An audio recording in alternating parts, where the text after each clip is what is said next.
శ్రీశైలం మహాపుణ్యక్షేత్రంలో ఆరుద్ర నక్షత్రాన్ని పురస్కరించుకొని శ్రీ బ్రహ్మరాంబ మల్లికార్జున స్వామి అమ్మవార్లకు వైభవంగా స్వర్ణ రథోత్సవం నిర్వహించారు. స్వర్ణ రథాన్ని శోభాయమానంగా ముస్తాబు చేసి ఉత్సవానికి సిద్ధం చేశారు.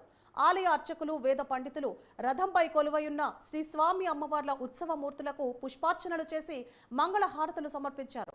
ఇక స్వర్ణ రథం దాత కోవూరు ఎమ్మెల్యే వేమిరెడ్డి ప్రశాంత్ రెడ్డి, శ్రీశైల జగద్గురు పీఠాధిపతి చెన్న సిద్ధరామ, పండితారాధ్య శివాచార్య, మహాస్వామి దేవస్థానం ఈవో డి పెద్దిరాజు స్వామి అమ్మవార్లకు కొబ్బరికాయలు సమర్పించి రథోత్సవాన్ని ప్రారంభించారు. ఇక స్వామి అమ్మవార్ల రథోత్సవాన్ని ఆలయ మాడవీధుల్లో భక్తజనం తిలకించారు. ఆలయ మాడవీధుల్లో స్వర్ణ రథోత్సవం జరుగుతుండగా రథం ఎదుట మహిళల కోలాటాలు, చెక్క భజనలు, సాంస్కృతిక కార్యక్రమాలతో కళాకారులు ఆకట్టుకున్నారు.